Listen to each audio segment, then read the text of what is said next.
Di sudut kota yang gelap dan kumuh, terlihat seorang anak yang lari terbirit-birit.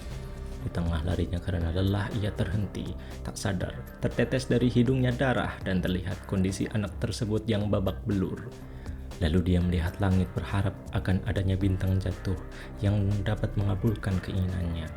Di tengah lamunannya, sosok yang membuatnya lari pun terlihat, yaitu ayahnya.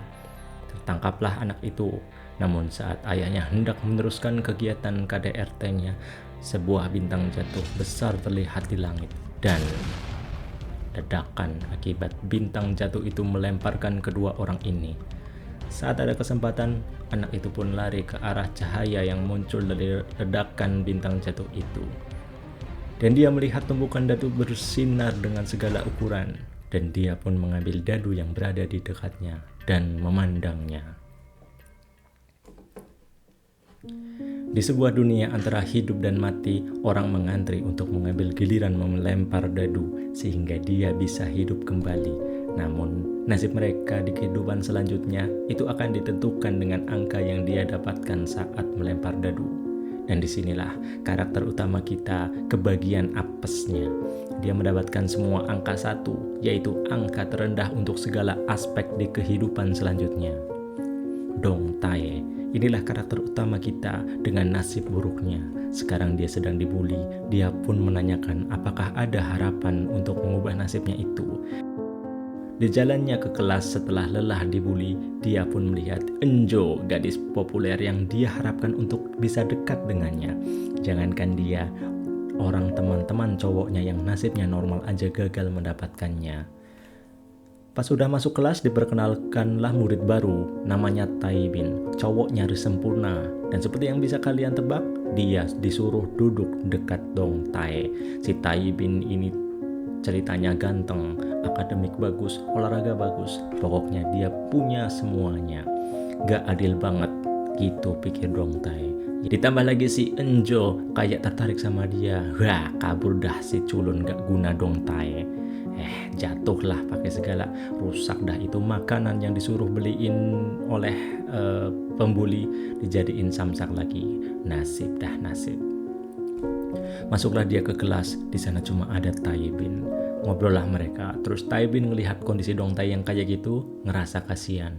Dong Tae pun nyampein ke Taibin bahwa dia pengen terlahir kayak Taibin. Lalu Dong Tae dikasih tahu sama Taibin bahwa dia bisa berubah seperti apa yang dia mau. Dong Tae pun bingung apa maksudnya. Lalu tanyalah Taibin ke Dong Tae, apakah kamu mau main game?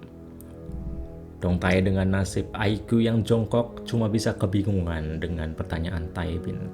Taibin pun jelasin bahwa dunia kayak gak adil. Gimana kalau ada game yang bisa ngubah nasib seseorang sesuai keinginannya? Lah emang mungkin? Gitu tanya Dong Tae dengan polosnya, main percaya aja. Tapi pas mau dikasih tahu, datanglah si Enjo yang mau jemput Taibin. Melihat kenyataan pahitnya, si Dong Tae pun lari pulang terbirit-birit kayak kebelet boker. Dan muncul pesan dari X di HP Taibin bahwa misi gagal. Dan dia pun ditawarin untuk ganti misi. Dan misi yang dia ganti adalah dengan menjadikan Enjo pacarnya. Pas di rumah, dia kepikiran kata-kata si Taibin. Tapi melihat kenyataan yang dia selalu sial, kayak sekarang nih, jemuran kehujanan lah, ibu pulang mabok-mabokan, waduh, kayaknya gak mungkin. Itu yang dia pikirkan.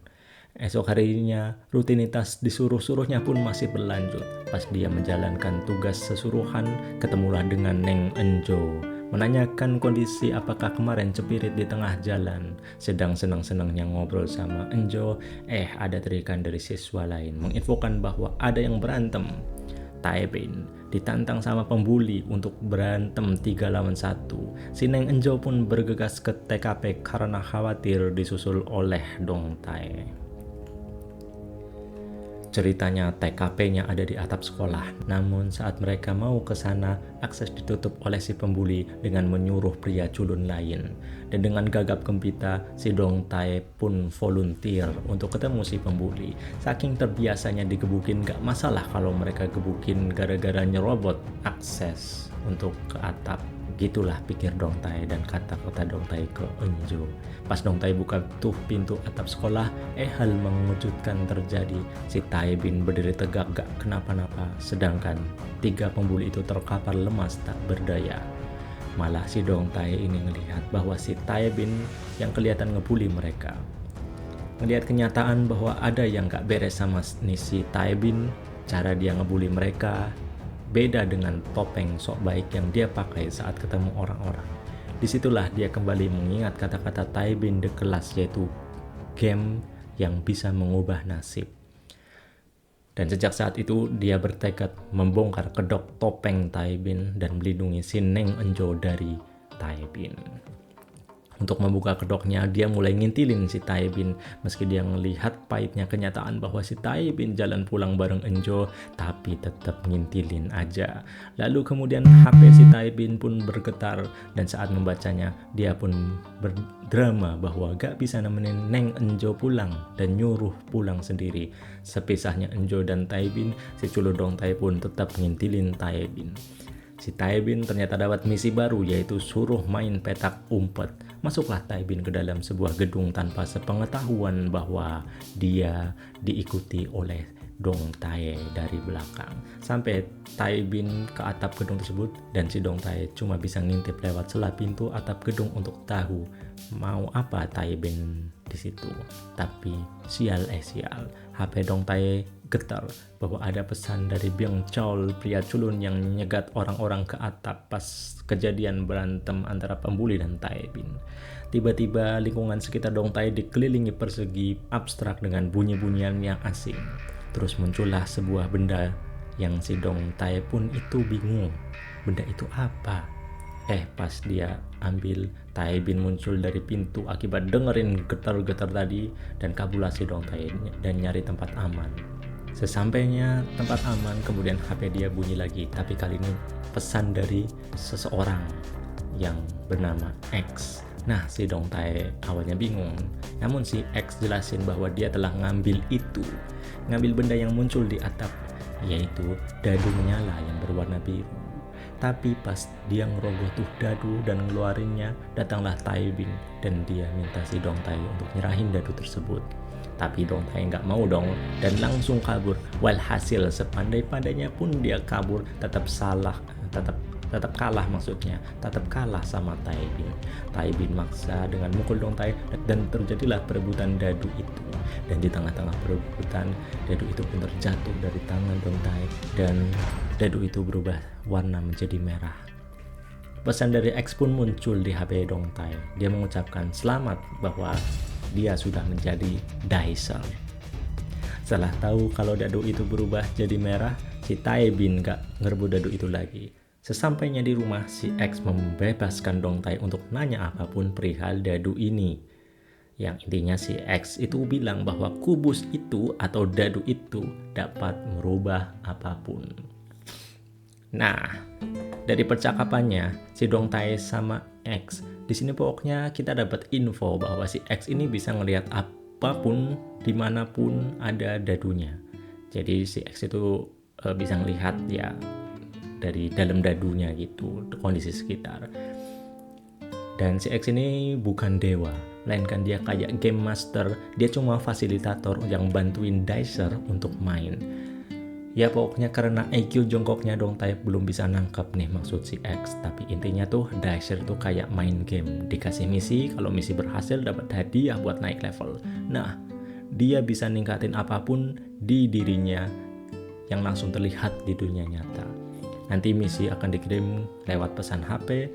Terus kalau berhasil diselesaikan maka dapat dadu berwarna biru. Nah itu dadu itu harus diaktifasi dengan cara ngelempar.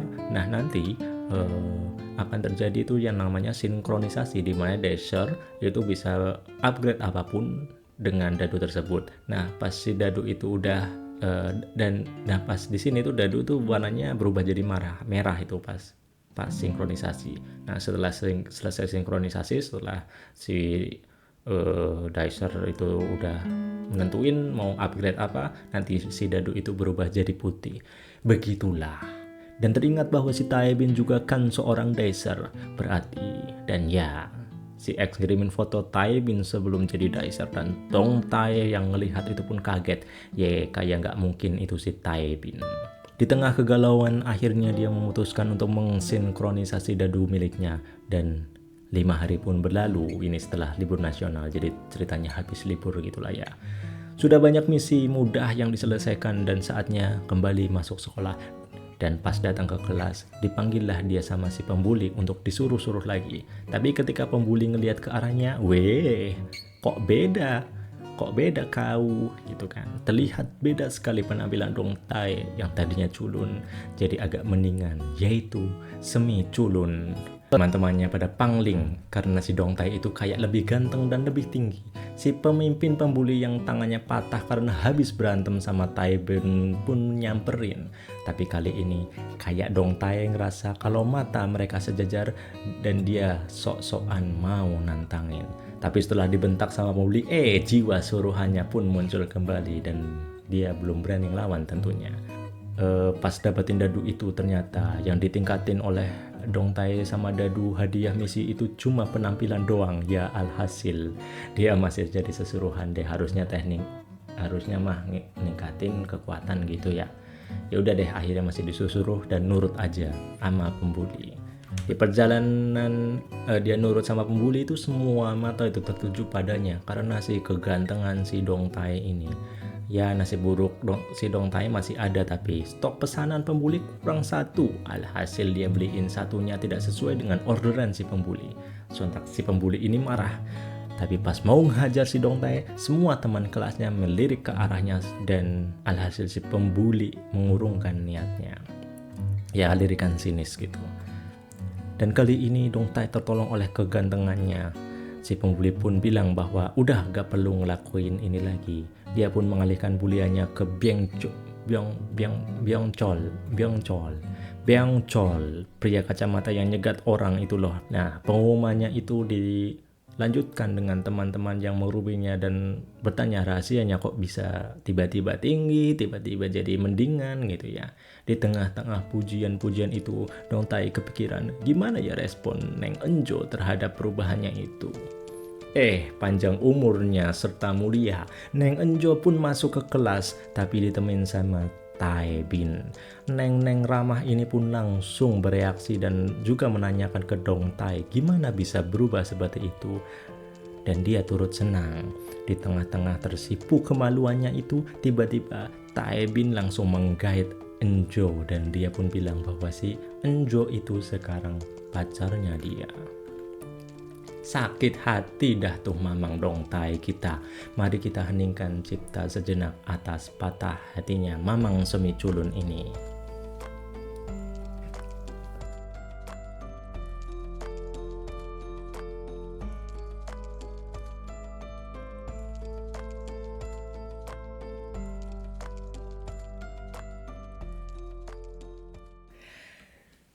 Di saat dia ngerasa ganteng tapi tetap aja si Tae Bin masih di atas dia. Semua pujian, kepintaran, atletis, Dong Tae masih kalah jauh.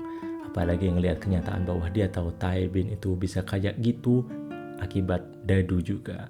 Memakilah dia ke X, tapi si X lagi sibuk dan males dengerin keluhan Dong Tae, jadi dicuekin lah si Dong Tae ini. Teringatlah Neng Enjo yang baik hati ini dulu gimana, dia gak beda-bedain orang, bahkan ke orang culun kayak Dong Tae. Dia masih nganggap teman, tapi bagaimanapun Neneng sama Mamang ini udah kayak bumi dan langit, gak bisa ketemu. Di tengah istirahat, melihatlah Dong Tae dan Tae Bin sama Enjo lagi berdua-duaan, dan Tae Bin memberi kecupan ke dahi Enjo. Maka hancurlah hati Mamang Dong Tae. Di tengah larinya, saking fokusnya dia ke rasa patah hatinya, dia menubruk seorang cewek gemuk berkacamata, terus bangkit dan lari lagi. Kayak nubruk apapun yang ada di depannya lah ya. Di tengah istirahatnya dan lamunannya, setelah lelah berlari dari kenyataan, disamperinlah Dong Tae ini sama temen gadis sekelasnya yang lagi nyebat. Ngobrol lah mereka, dan di tengah-tengah obrolannya muncul misi baru dari X bahwa dia suruh muji cewek sebat itu dengan cantik, yang bahkan dia nggak tahu namanya itu siapa. Seumur hidupnya dia nggak pernah ngomong ke cewek selain Neng Enjo. Ini malah disuruh muji cewek sebat yang dia bahkan gak tahu namanya. Dengan ragu dan grogi dan malu, akhirnya dia bilang bahwa cewek sebat itu cantik. Mamang kita satu ini memang ya perlu latihan nih kalau masalah-masalah begini nih. Dan ya, misi selesai, dia dapat dadu sesuai misinya, tapi dia kemudian menyadari satu hal. Berarti jangan-jangan Taibin selama ini deketin Neng Enjo cuma karena demi dapetin dice? Langsunglah dia sok ngelabrak Taibin di kelas dan minta ngobrol di atap. Dia langsung nanya, berarti selama ini Neng Enjo pujaan hatinya itu dibacarin demi misi untuk dapetin dadu. Tapi Taibin cuek, dan dia pun jelasin bahwa Mamang Dong Tae juga sama bakal lakuin hal apapun kan demi dadu. Lagi-lagi kena omongan telak dari Taibin, si Mamang Dong Tae ini pun langsung minggat lari ke belat boker. Sampai papasan sama Neng Enjo pun dia tetap lari cuek ke bebek takut cepirit. Dan dia bertekad dia pun bisa merubah semua ini juga dengan dadu. Apapun misinya sikat mang, itulah moto hidup Dong Tae sekarang. Dari dia menyelinap ke kelas, ambil dan nyuciin baju olahraga cewek, ngasih spoiler ke komik detektif yang dia sewa, ngerobek buku tugasnya Byung Chol, ngedipin mata ke cewek random, sampai nuker lauk MBG teman sekelas, dan apapun Mamang lakukan kalap karena main dadu. Sampai seminggu kemudian, sekarang gak cuma tampilannya tambah seger, Dong Tae pun tambah atletis. Ya, semua olahraga dilibas, nilai lapornya pun mulai ijo royo, dan Dong Tae culun pun lama-lama pudar. Tapi satu hal yang gak berubah, Neng Enjo belum meliriknya sama sekali, masih kasmaran sama Taibin itu. Dong Tae yang dulu culun pun sekarang udah pede dan mulai bergaul, bahkan bisa ngeledek X dengan santai dengan ngasih spoiler cerita buku yang sedang X baca. Di tengah perjalanan pulang, dia papasan sama anak kelas sebelah yang sedang ngebully teman kelasnya Byung Chol. Gegara buku tugas yang dia kasih isinya kosong. Ya, ini adalah buku yang isinya itu dirobek sama Dong Tae ya. Karena kasihan ngelihat dan dia itu bercermin bahwa temannya itu sama kayak dia yang dulu, dia pun langsung sok pahlawan, melancarkan pukulan ke pembuli dan bak big book semua kalah. Alah dalah, bukannya berterima kasih, Byung Chol malah nyalahin Dong Tae. Karena gara-gara Dong Tae udah gak jadi sesuruhan, sekarang dirinya lah yang makan akibatnya. Dia terus nyalahin Dong Tae, dan daripada pusing, akhirnya dengan pedenya Dong Tae pun ngasih dadu ke Byung Chol. Well, proteslah si X, kenapa Dong Tae begitu? Sampai nyuekin Dong Tae segala mah ini si X. Saat ditanya apakah Byung Chol ini udah jadi dasar belum, ya dicuekin lah tuh si Dong Tae. Sampai X nanya ke Dong Tae, kenapa sih ngasih? Alasannya itu apa sih? Dong Tae cuma jawab, pengen aja, karena dia ngerasain gimana beratnya jadi bahan bulian. Dan akhirnya selesai X ngambek, malah bilang bahwa ya udah deh kayak gini malah lebih baik. Dan si X pun memberikan senyum menyeringai mencurigakan lewat pesannya itu. Keesokan harinya di kelas dia menunggu apa yang bakalan berubah dari Byung Chol. Pas masuk ke kelas ternyata gak ada perubahan apapun, tampilannya tetap sama. Dia pun penasaran apakah udah dipakai atau belum ya dadunya. Dalah, si pembuli berulah lagi di kelas ya. Nah ini langsung nyamperin si Byung Chol ini, gangguin dia gitu. Dan pas udah kehabisan kesabaran, Byung Chol pun tiba-tiba mendorong pembuli ini dengan tangan kirinya dan buar. Ya si pembuli terhempas ke belakang dan mentok kena loker yang ada di tembok, lalu pingsan. Langsung sekelas geger dan si Byung Chol pun makasih sama Dong Tae.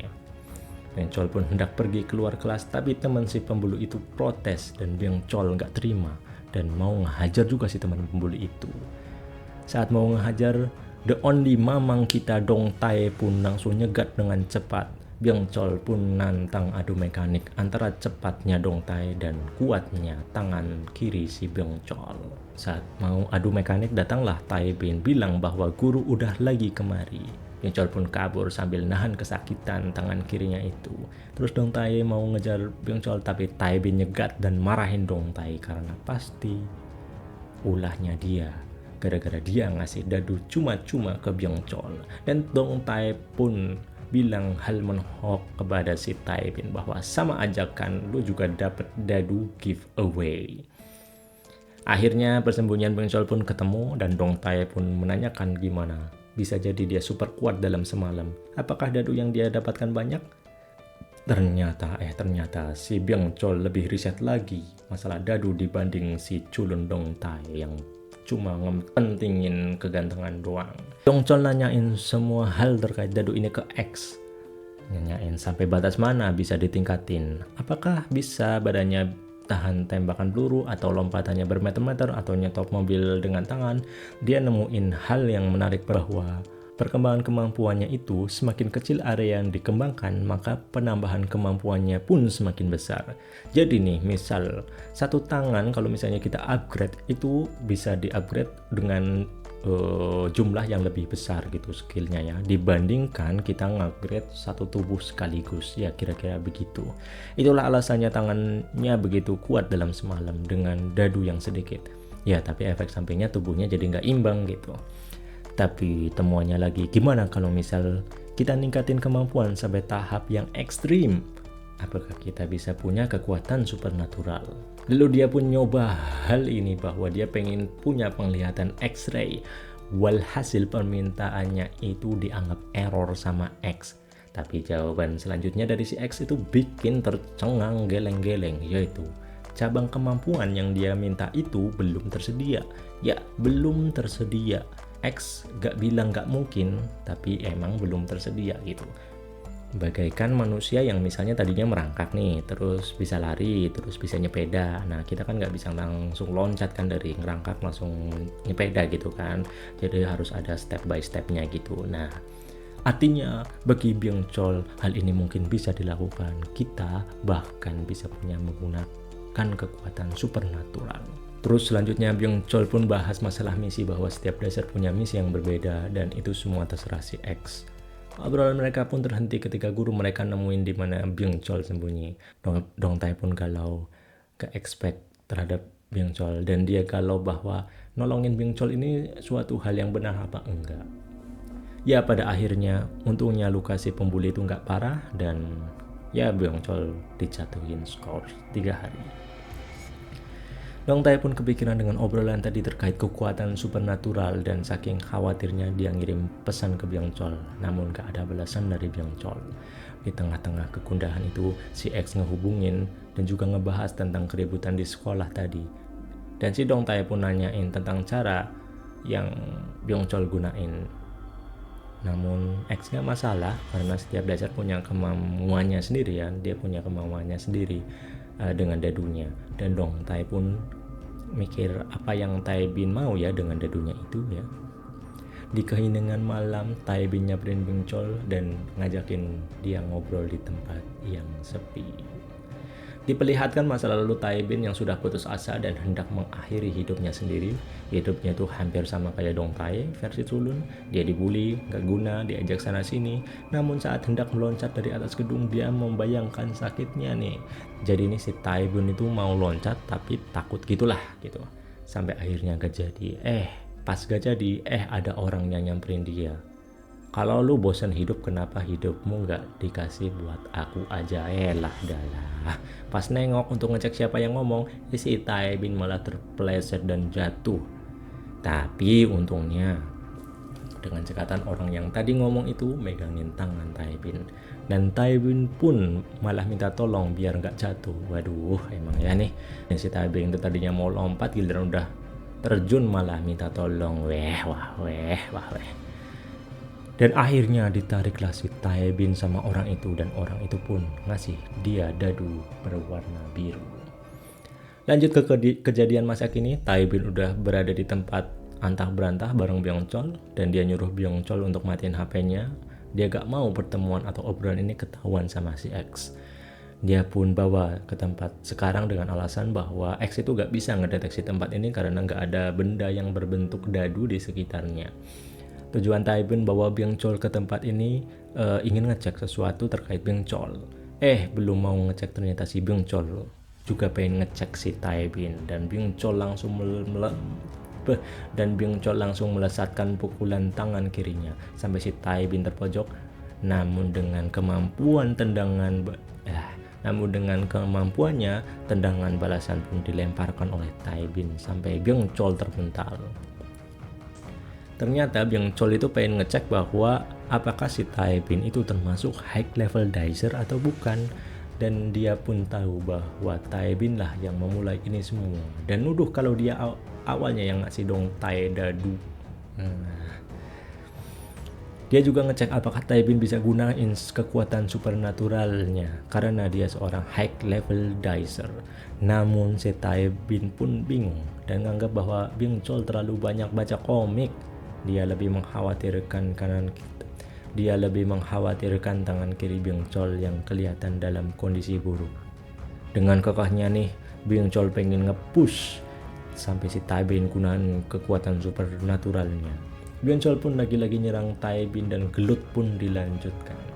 Di sudut lokasi lain, tepatnya di kamar Dong Tai, si Dong Tai ini udah agak mulai sedikit pakai otaknya nih buat nyari-nyari tahu tentang dadu dan juga dicer. Ya, yang ketemunya si dadu ini memang jadi dari dulu itu buat adu nasib ya.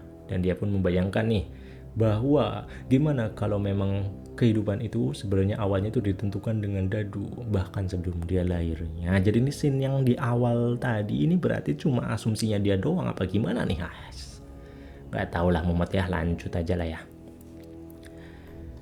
Kembali ke tempatnya Tai Bin dan Byung Chol. Ya tentunya Tai Bin bisa gampang banget ngindarin Byung Chol sampai pada akhirnya bisa ngalahin Byung Chol. Dan balik lagi ke tempatnya Dong Tai, dia nemuin bahwa coin flip itu bisa dimasukkan ke dalam kategori dadu. Jadi dadu itu gak melulu tentang bentuk kubus.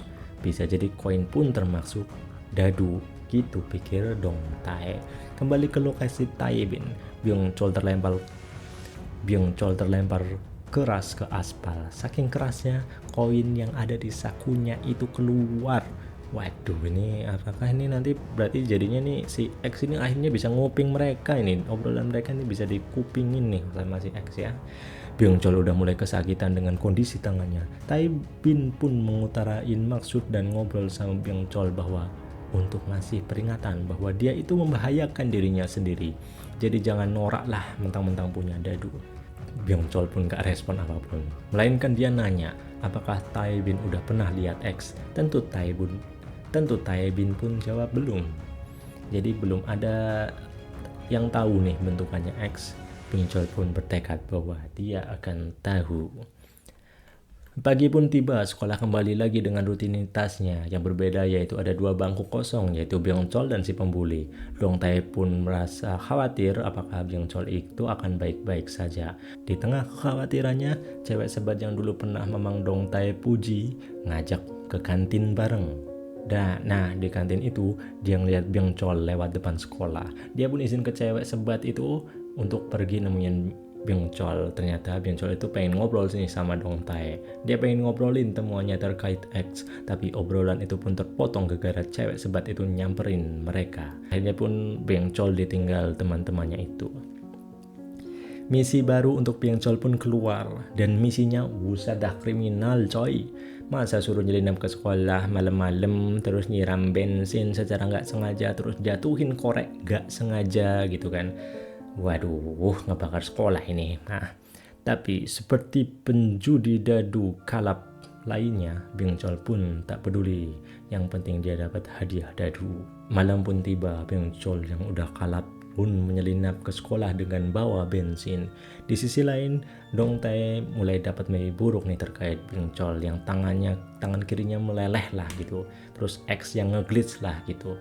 Sampai dia kebangun dan ngeliat pesan dari Byung Chol bahwa besok dia akan ngasih tahu sesuatu dan pastinya dia akan terkejut. Byung Chol pun sudah berhasil masuk ke dalam sekolah dan jam pun menunjukkan pukul 12 malam. Artinya misi pertama pun selesai. Dia dapat hadiah 5 dari tentunya. Selanjutnya nyiram bensin secara nggak sengaja. Ini maksudnya gimana nih? Byung Chol bingung gimana cara nggak sengajanya. Di tengah kebingungannya, alarm keamanan sekolah pun bunyi dan saat kaget, Byung Chol tak sengaja nyenggol jerigen bensin sampai tumpah. Dan misi selesai, dia dapat 7 dadu. Selanjutnya dia harus jatuhin korek dengan tidak sengaja juga. Waduh, rebek bener nih ya misi. Cari cara gak sengaja itu gimana coba? Dengan tangan bergetar, Mencol pun mulai nyalain tuh korek sampai tangannya kepanasan dan lempar si korek itu. Tapi si X itu kurang terima karena menurut aksinya itu kurang natural gitu ya. Tapi ya karena sudah berusaha, dikasihlah si Mencol itu dadu. Penjaga keamanan pun mulai ke situ dan menangkap sesosok penyusup di sekolahnya. Aksi kejar-kejaran pun terjadi antara penjaga dan Byung-chol, dan syukurnya dia berhasil keluar dari radar penjaga. Penjaga yang kesal kehilangan jejak penyusup akhirnya nyebat dulu nih dekat jendela, dan tepat di sebelah jendela itu Byung-chol lagi ngumpet pegangan pipa besar ya. Untungnya dia nggak ketahuan nih karena temen si penjaga ini manggil bahwa ada orang yang sengaja pengen bakar sekolah. Ya udah, penjaga itu pun nemuin temennya dan nutup jendelanya lagi. Di tempat Dong Tae, misi dari X pun mulai muncul. Misinya adalah nyelinap ke sekolah malam ini. Lolos dari penjaga sekolah, terus buka jendela ruangan wanita di lantai 5. Nah, loh. Kok kayak nyambung ini misinya. Pagi pun tiba. Dong Tae keingat misi semalam kalau dia itu nolak misinya. Tapi pagi tadi ketika ngecek misi tersebut lagi, misinya itu udah hilang. Dia pun bertanya-tanya untuk apa itu misinya. Kebingungan itu pun teralihkan karena beruntung sekali perjalanan sekolah Mamang Dong Tae ketemu Neng Enjo. Mereka pun ngobrol sepanjang perjalanan ke sekolah. Tapi ketika mereka nyampe gerbang sekolah, sudah banyak kerumunan dan ada ambulan pula parkir di situ. Waduh, didau, desas-desus terdengar dari siswa-siswa yang di kerumunan itu bahwa ada orang yang lompat dari gedung mengakhiri hidupnya sendiri. Dong Tae pun punya feeling buruk terhadap ini dan langsung bergegas ke TKP untuk ngecek. Dengan usaha menyerobot kerumunan, akhirnya berhasil ke garda terdepan TKP. Akhirnya Dong Tae pun terkejut melihat darah dan sosok yang ada di depannya. Berniat nyusul Dong Tae, Neng Enjo pun mulai juga melewati kerumunan dan berhasil nyusul ke garda terdepan TKP. Namun belum sempat Enjo melihat tangan Dong Tae sergap menutup matanya Enjo. Dan mulailah ditunjukkan sosok yang tergeletak di halaman sekolah tersebut, yaitu Byung-chol yang sudah tak bernyawa. Dong Tae pun langsung menggunakan IQ yang sudah mendingan ini untuk cocok logi. Apakah jangan-jangan misi semalam itu adalah diperuntukkan untuk ini? Terlihat reka ulang kejadian saat Byung-chol hendak meraih jendela setelah selesai kabur. Dia menggapai jendela dengan tangan kanannya, namun akibat jendela yang tertutup, pegangan jendela itu jadi lebih sempit dan lebih menyakitkan untuk tangannya. Dengan kondisi tangan kirinya yang sudah buruk, badannya pun bergetar, sampai dadu itu yang didapatinya itu yang ada di saku jaganya pun ikut bergetar gitu. Akhirnya tak kuat menahan genggaman di tepi jendela, pegangan pun terlepas dan terjatuhlah Byung-chol. Dong Tae pun langsung meminta Enjo untuk langsung duluan ke kelas. Kemudian dia langsung ngehubungin X terkait apa yang terjadi, kenapa Byung-chol meninggoy. Namun jawaban X gak ada empatinya sama sekali, bikin Dong Tae kesel. Kata X, Byung-chol itu meninggoy akibat ulahnya sendiri. Di tengah keramaian, beberapa siswa nemu dadu biru yang bersinar dan banyak yang udah ngambil dadu tersebut. Ternyata gak cuma satu orang yang ngambil dadu itu. Tanpa disadari, udah banyak siswa yang megang dadu tersebut. Dan Dong Tae meminta ke X untuk sama-sama menghentikan nih kekacauan ini, gimana nih. Tapi respon X malah ngebalikin kata-kata Dong Tae waktu dulu, yaitu bahwa Dong Tae ngasih Byung-chol dadu itu kan karena pengen dia lebih happy kan, karena pengen Byung-chol itu lebih happy. Nah, menurut X ini lebih banyak dicer, lebih banyak orang happy gitu loh. Pas protes ke X terkait perbuatannya, X pun ngasih quote buku yang bunyinya, "Jangan pikir bahwa aku datang untuk membawa kedamaian di bumi.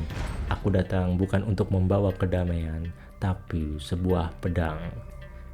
Di atas gedung terlihat Tae Bin sedang berdiri dengan ekspresi kecewanya dan Dong Tae pun meliriknya. Wah, gimana nih menurut kalian cerita sejauh ini? Bakal banyak dicer? Terus apakah itu mereka akan konflik satu sama lain nih? Terus bagaimana nih X nanti nih ya memfasilitasi ini semua dari dicer ini nih? Ya, yang suka ceritanya jangan lupa kasih like ya dan komen kalau mau lanjut nih. Kasih komen aja kalau mau lanjut. Terus nanti biar si Palman tahu nih kalian pengen ceritanya lanjut atau enggak. Dan dulu part kali ini, lanjutannya nantilah ya. Si Palman mau bongkar dulu nih ke Brood Spirit dah.